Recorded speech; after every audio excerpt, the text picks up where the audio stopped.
Hey everybody, welcome back to the channel. Behind me is my new project, 1970 Dodge Charger. It is a 500 trim edition. It was originally a 383 two-barrel car. It is an original FC7 plum crazy purple car. It was repainted by the last owner.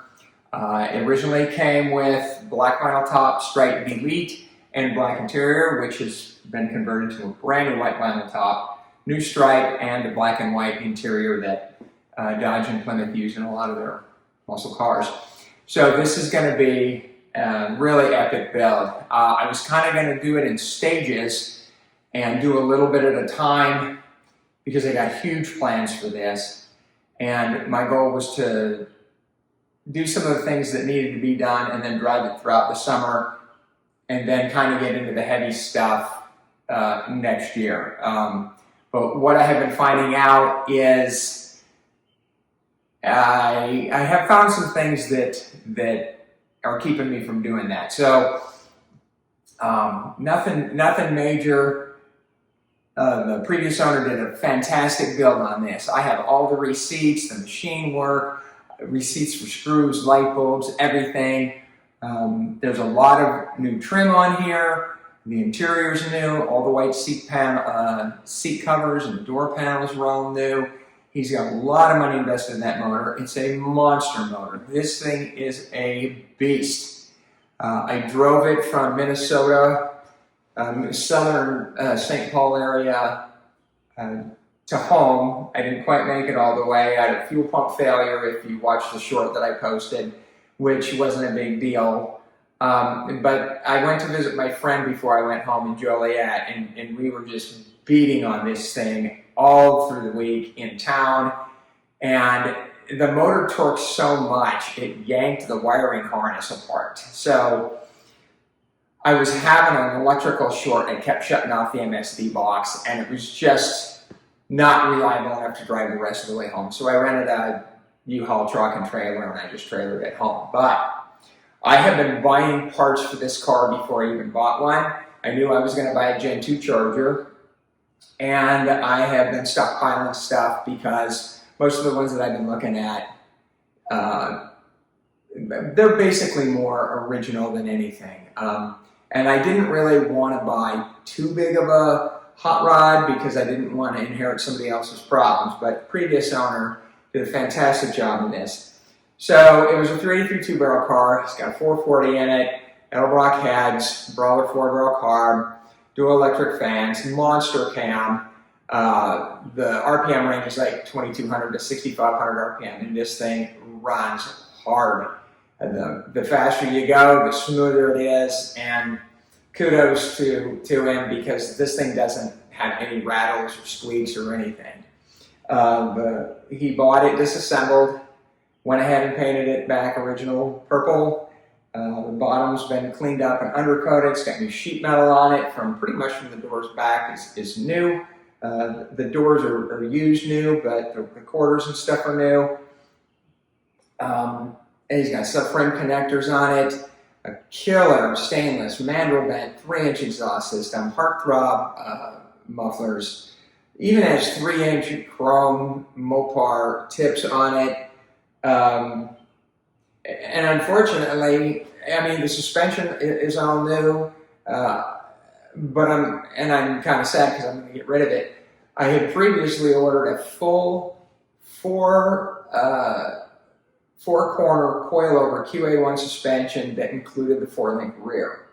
So the front is upper and lower A-arms. It gets rid of the torsion bars. It's coilover springs. They work in conjunction with Wilwood, so I got Wilwood 6-piston front brake calipers. And this thing already has 4-wheel disc brakes. It's got SSBC front and rear with the SSB parking brake built into the rear. But I am going to switch to the 6-piston Wilwoods up front. The car is not as heavy as most people think, but man, this thing gets up in a hurry, and I need to be able to stop. So all of that's going to get changed out. It's got a Chrysler 5-speed transmission in it. This thing runs 100 miles an hour at, I don't know, 2,800, 2,900 RPMs, and it's got 410 gears in the back. The overdrive is steep. I can't remember what it is offhand, but I got it written down. But it's really cool. So, what are we going to do? Well, my plan was to repair the wiring. So, this car still has 50-year-old wiring in it. He does have a standalone relays for the fans. This thing never ever heated once on the interstate, and it's really good. But the wiring harness is a problem. So American Auto Wire now makes classic muscle car factory OEM wiring kits. They're really cool because they include upgraded blade type fuses and fuse blocks, which actually mounts in the glove box. So you have good access to it. The other thing they do is they have a gauge disconnect harness. So instead of having the wiring from the fuse box all the way to the lead ends for the gauges, it's got a plug. So if you're not going to use factory gauges, you can unplug it and get it out of there. It's not stuffed up under your dash somewhere, which is nice because I'm running the Dakota Digital analog. It's not the VHX, that's the old one. I got the new upgraded one that I did in my 69 Corvette, if you've seen those videos. So that's cool. And the other thing that's cool is this already has an MSD box in it, which is nice. And the new harness is wired for a one-wire alternator. So you can get on 440 Source and find those, or you can get online and find those. But it's going to eliminate the voltage regulator, the ballast resistor, and all of that nonsense that Mopar guys have to deal with. So one-wire alternator, upgraded wiring harness, upgraded fuse box, and it also comes with additional outputs for accessories. So, for example, I'm doing 4 power window units by New Relics, so I'll have an output for that. I'm going to have an electric fuel pump, so I'm going to have an output for that. I have guard dog, passive RFID, push to start ignition, and power door locks and trunk locks. So one of the objectives is to get rid of this lock knob so you can't get in and out of the car with a coat hanger. I can just take that out and put like a black rubber plug in the top of the door panel housing so it looks, at least finished or something like that. So, let's see, what else do I got? I have so much stuff. I got a lot of trim, got a lot of interior trim. I'm probably going to do Caltrax on the rear. I've decided not to do the 4-link rear QA1 coilovers because the 3-inch exhaust system is kind of in the way, and it's awesome. It's an awesome exhaust system. Again, one of the things that I would have done that's already done for me. I don't have to mess with it. And because of the addition in size, I can see where they rerouted some fuel lines and some brake lines to keep it away from the exhaust. So now that's really in the way of the crossbar that goes between the frame rails where you hang your link bars to the Dana. Oh yeah, Dana 60, brand new, it's awesome. So I'm going to keep the leaf springs. I'm probably going to run Caltrax. I would like to get the leaf spring sliders for the rear. If you've ever watched Chris Birdsong's YouTube channel, he uses those a lot, and it keeps the side deflection away from the shackles have. So, but to be clear, this is not going to be a race car. I have a race car, I have a C7 Corvette. If I want to track it, that's what it's built for. This is going to be my road trip, across the country, visit friends and family, hit the road, no direction, back roads car.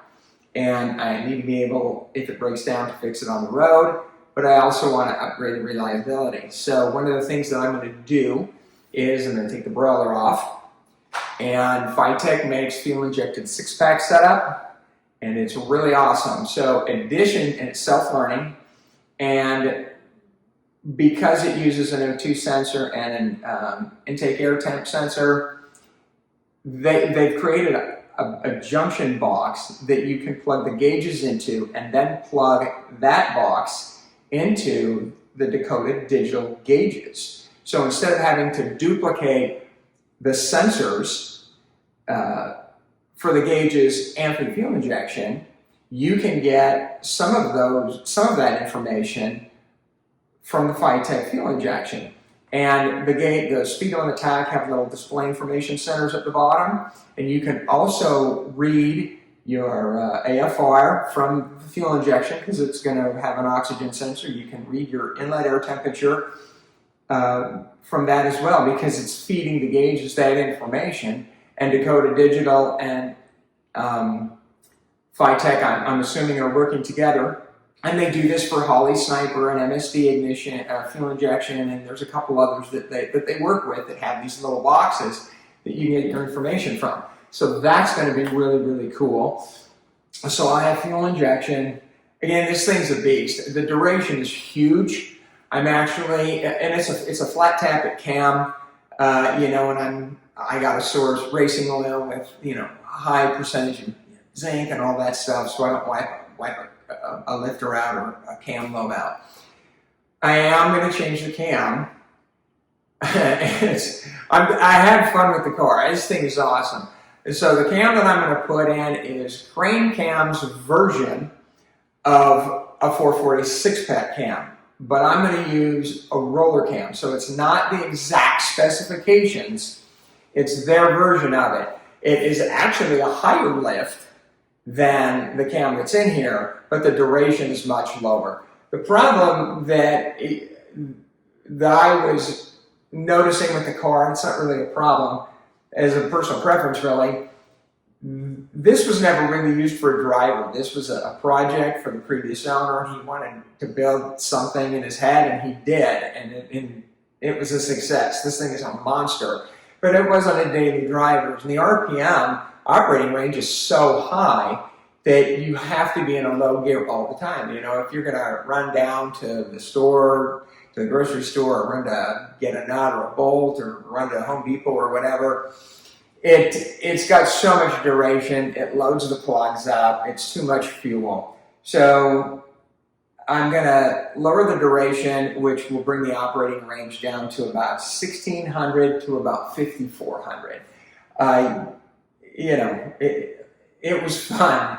It was fun to rev this thing like that, but it's just going to make it a lot easier to drive in town. So, and then I can run regular, conventional oil or synthetic or whatever. But I'm not worried about wiping out engine components or anything like that.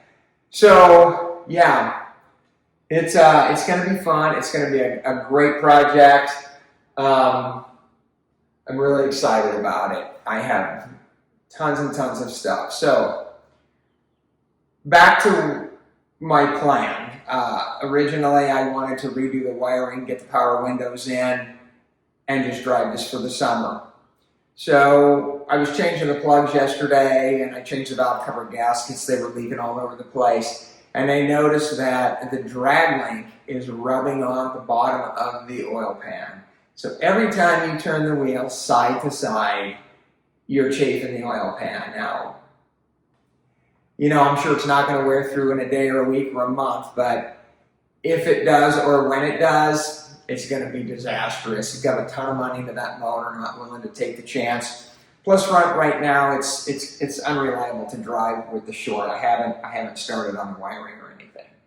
So I think what's going to happen is I think the front suspension is going to go in a lot sooner than I thought, and it's really cool. It also comes with rack and pinion steering. It moves the steering forward instead of to the rear where it is now behind the pan.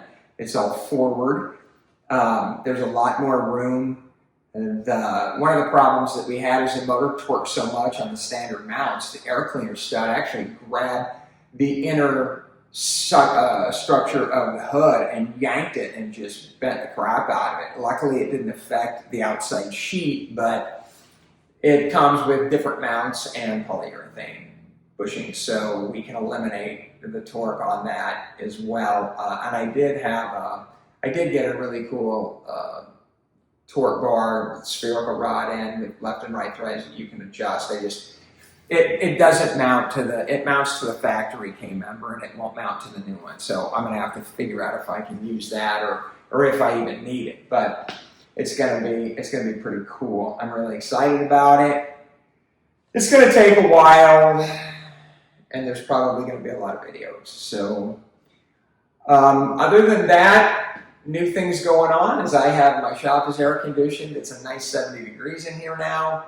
I have a new tire and balancer machine, which is really nice. I don't have to haul things on the trailer back and forth to the tire shop. My son's Jeep's done. I got a couple more odds and ends to do to it, and we're going to do a 2-week trip back to LA with it in the fall.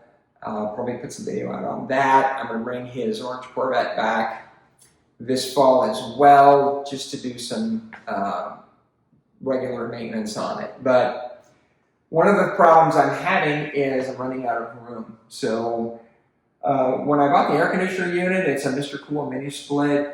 It's 36,000 BTU split, 18,000 each side.